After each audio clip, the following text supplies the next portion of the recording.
Alright, you guys, we are back. We're gonna do a reaction video here. This video is interesting though. I'm not gonna lie to y'all. I think it's interesting because it's a channel or creators who aren't in the barbering industry going in, speaking to a barbershop owner, learning how they make their money, how much money they make. It's gonna be an interesting video to watch because I had shared, I think it was a TikTok or Instagram or something like that, of this barber who makes $300K a year and everybody thought he was capping. They think barbers are broke boys, as Andrew Tate would say. They think we broke boys. So I'm gonna watch this video because perfect timing. It's interesting. All right, let's do this.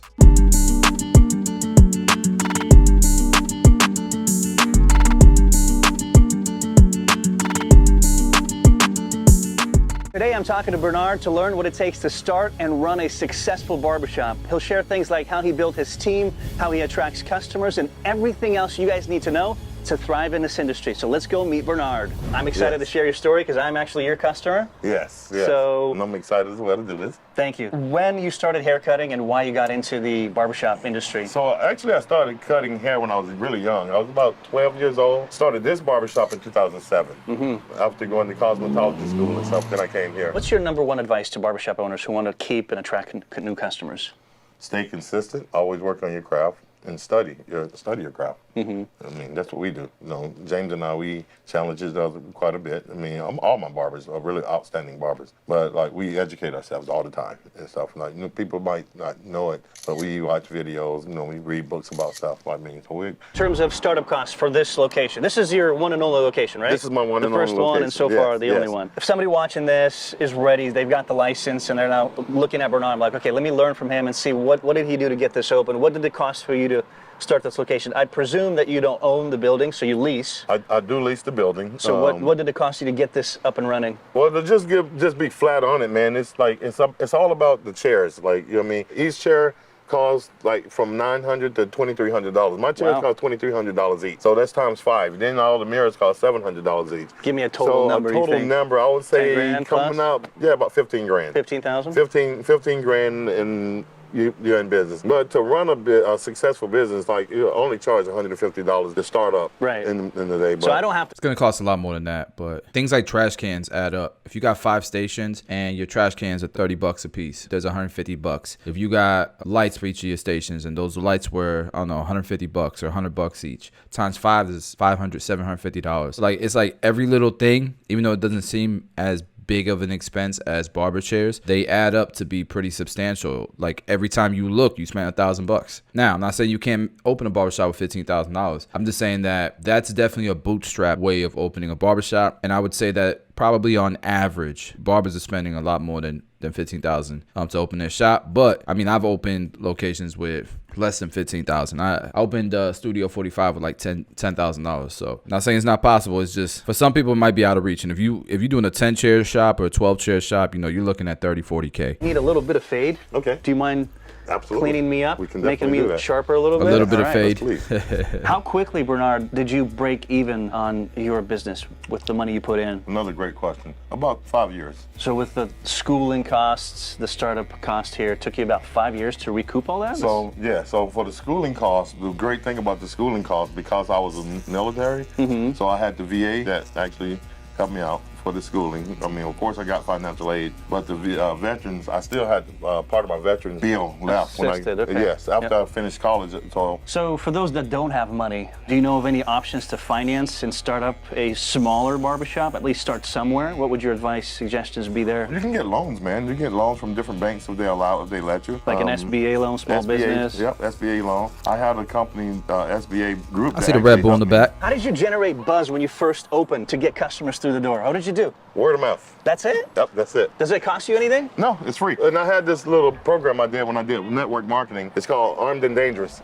So what we do, yes, Armed and Dangerous. So what me and my barbers would do, we would get 25 to 50 cards, and we would go out in town, and you give them out until you get 25 of them out. And you tell the guys and stuff, hey, check this out, man. If you bring 4 people in, 5 people in, I'll give you a free haircut. I'll give you $5 off the haircut. And that worked beautiful. You have to always understand, people are gonna judge you a lot of time. A referral is strong, man. If you go out and tell a person like, hey man, I got a great haircut from this person, it's gonna go a long way. Right. You know what I mean? It's almost like referring a movie or something like that, right? You know what I mean? Some people are gonna check a movie out. Super important in your industry. It's very important. After the pandemic, we switched over to appointments only. So mostly by the government. A lot of shop owners who were walking only, you know, the pandemic changed the whole game for them, for sure. It made us do it. And a lot of my guys love appointments only because they don't have to sit here. But number one, I talk a lot, so everybody know that. What's your average revenue for the shop here, Bernard? Just on average per month? Probably about 9,000, probably more. 9 to 10K a month? Yeah, 9 to 10K, right. I would say. Is that on the small side compared to other barbers, or kind of average, medium? I would say on the small side. Smaller? For the simple fact that I don't have my chairs filled up all the time. Like, no, it's like full time is usually me, him, and another young lady. So if we was every day operating and stuff, right. each of these chairs would probably bring double that? Yes, it would definitely bring in more revenue. Show us the must-have equipment. I mean, it seems like you guys have more than you need. Yes, but we for do. somebody watching, what can they start with when they rent a chair? So great 2 or 3 question. pieces. I would definitely say start with a T-edger. This is the Not a single Tomb 45 product. All right, it's all right. Not a big deal. Not a big deal. Not a big deal. nice outline. So many people try to use this for balding and stuff, but this T-edges is good for outlining. You need your shears. A variety of shears? You don't have to have variety. Texturizing shears would be great for some people that like to blend with different hair texture. What does this cost stuff? Or you think the shears would add up to? I mean, good shears are pretty pricey, right? About $250 each. Yeah, wow. Yeah. So in terms of must-have equipments, you're really looking at, to start with, you're looking at what You don't sounds look- like under $1,000, even less maybe? Way less. So 200, 250. You have this right here. This is called a fast feed, and then you have a T-edger. These are the 3 blades. If I was going to start a shop up with, not specifically these 3 clippers. Right. These are the 3 styles I would start with. I would start with a fast feed. I would start with a 2-speed, or Andes or Oster. Or you can get a barbless, right? And then a T-edger. So those are the must. And then you need your shears and stuff. That's about 1,000. So That's you over graduated 1,000. cosmetology school in, what, 2004, you Yes, mentioned? it was about 2004 when I graduated from Bellingham Beauty School, is what it was called at the time. Is that a must-have to start a barbershop? Like, do you need to have it, or what are the benefits of actually going through the schooling process? I would say yes, it is a process because you learn a lot. You don't need a license to open a barbershop. You just need the people in the barbershop to be licensed. So if you did not have a license and you wanted to open a shop, go ahead, open a shop. You just got to hire people who are licensed. But to be a barber, it is a process, like he's saying.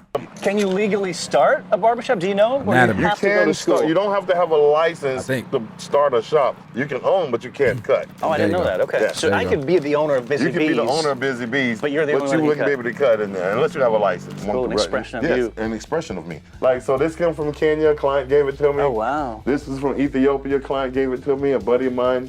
So it's not just stuff that was made here sort of about that code. This stuff is actually from those countries. Yes, Wow. yes. That's The pretty guy special. that gave me this is And it's cool that his clients are bringing him this stuff. Pretty dope. the map of Africa. It's on a piece of cloth. Wow. His parents still live in Kenya. Let's ask about advertising. Yes. Do you spend any per month? And if so, what platforms and how much are you spending in total? Man, it varies. I just recently did this grocery buggy advertisement. How much did it cost you? Roughly about If it worked well, I'd be surprised, bro. $650 for that. What advertisement options are the best for barbers? You know, your experience, for example. What do you think? Word of mouth. It's not like he wanted to say Finance other your stuff too. investment into this business, or where did that come from? What can you share on that? I actually borrowed money from myself. You did? Yes. So you had some 401k? assets. I had some assets. I was actually working at another shop. I pretty much saved all my tips. When I started up here, I was able to borrow money from myself and then open the shop up. Tell me about your monthly overhead. What's the most expensive or the cost to operate monthly? What are you spending that on mostly? Roughly about Lease? $3,000, probably a little bit more. What's your lease here? My lease is about $1,500. All right. And Yeah. where does the rest go in terms of monthly expenses, the other $1,500? Well, Advertising. between the television, this is like necessities. TV, toilet paper, Cable. like, Basic, phone service, you know what I mean? Like just minuscule stuff that, add in that you don't really think about. You know what I mean? Like How important is conversation with customers for retention so they don't go elsewhere that we mentioned? conversations are great, man, I think. And then people that didn't, I would do a quiet cut, which is like a lot of people that know me know that that's almost impossible, almost for me to do. But like it was always funny, man. Like, you know what I mean? Because some guys want to be in and out. They don't want to really cut. No, you have to respect that. You and That's your true. other buddies, man, you guys always chopping it up when you cut the hair. When to me, it's like zip, zip. All right, man. Okay. Bobby White asks, what is the average time per customer Cut time, probably, I mean, on the average cut, man, about 45 minutes on the haircut. I mean, that's whether I'm running my mouth the whole time or not. Next question. ASO asks, is barber school enough? No, the reason barber school isn't enough because you're not gonna see all the people that come into a barber school that you're gonna see come into your shop. One thing I wish I knew before I started this business, that I know now, do it earlier. There's a lot of you guys watching this video that you want to do barbering, you want to change your career, and you just haven't. And another year passes by, and another year passes by. Every year that passes by, you could have been a barber. You could have been doing what you dream of doing. I think that's a great point. Don't wait too long, man. And don't think it's too late either. Now is the best time to get started. How often do you have somebody that's not really happy with a haircut? And would your advice be on how to just resolve that This is a good question. Not often at all, but anytime a person have any kind of complaints, the easiest, quickest thing to do, man, is just resolve it. If a person say, hey, man, I wanted a little lower right there, do you think there's a piece of hair right there? Just take care of it? Take care of it. Even if you know that you don't see any hair, it's quicker to go over that spot and make them happy than argue about it. Everything's about customer service, right? It's always, man. Do you have employees? Obviously, you can, but how are you set up? Do you have employees or contractors? Contractors. So the way that's set up, my barbers and stylists that work here, they rent a chair out for $40 a day, roughly. Okay. And they can bring as much as they want in. They pay me $40 in the register, or put it on the register. They just pay me at the end of the week. Do you share with their tips, or they take everything? I wonder if he's just breaking it down that way, and he actually charges them weekly. I would say like 99% of booth rent barbershops charge weekly. I mean, if it's every day, that's interesting. Keep all their. You just keep the 40. I just take $40, right? I mean, like James, he used the register also. When he bring his haircuts over under the register. But at the end of the week, we pay out weekly. So he get paid out weekly. Tell me about this. Like, how much percentage of your business or revenue is what's on this wall? Pretty small, right? I'm gonna guess percentage 5%. That's very small, to be honest with you. So why have it here? And well, because people, like, you know, if a person's in here and they're looking for something, they don't have to go to the mall, they don't have to go to Sally's, they don't have to go to beauty supply. Convenience. They can get it right here. It's more convenient to just pick it up right here. What about your ratio of recurring clients versus new clients? What would you say that is? 80-20 for new, or 50-50? I would say about 50-50, let's say really? That seems like extreme. Let's head over. Where do you see yourself in 5 years? 5 years from now, man, I want to actually own a building. He mentioned the SBA earlier in this video, and one day he wants to own his own building. SBA has a program to be able to buy commercial real estate. But from my understanding, from speaking to some banks, the SBA will not loan to a barbershop unless they have employees. Can't be independent contractors. Just something to think about. Cool. Well, this was awesome, Bernard. Thank you. Man, you could tell Bernard is just happy. He's happy. He feels like he has purpose. He found his thing, his passion. You could tell he just loves what he does, man. So shout out to Bernard. People talking positively. That's awesome. I feel like this video is dope because it's not just like, how much do you make? 300K. And then like people can't really unpack that. Well, this gentleman making 6 figures, and he unpacked the whole thing. So look at this one. So my uncle worked as a barber for over 30 years. An occupational disease to be aware of is the joints of the fingers are not good due to a lot of scissor work. Barbers don't do a lot of scissor work these days, so they gonna be good. They use a clipper that automatically cuts for them, and if they pick up a pair of scissors, it's a rare thing. Nah, I'm just kidding, yo. There's a lot of barbers that do amazing shit work. Man, this comment section is so much more positive than the one I was talking about earlier from Instagram and TikTok. All haircuts are absolutely the same. Fading the sides, cutting the top, applying tons of wax, done. Super boring style. Damn, bro. Oh, there's a reply. Thanks for the feedback. Look at this one. Not true. No, many barbershops that went out of business due to lack of any profits. Only thing that works is franchise. From supercuts or sports cuts, even those have been to no profits. What? The owner's business model is pretty cut and dry. He has $3,000 in expenses. He's got 5 chairs. If he's renting them out for $40 a day, do the math. That's a profitable business. That's a very profitable business. There isn't a lot of overhead. There isn't a lot of pretty cut and dry. Barbershops are profitable. And I mean, barbershops, they've been around forever, man. Like, there's one in every plaza. At least in Tampa, for sure, there's like one in every plaza. And I'm sure that you watching this, you could probably relate to that. All right, there were some responses here. Yet you're looking at one that succeeds and are still doubting. There you go. Yo, but that comment section was mostly positive. And you had like the 2 negative ones.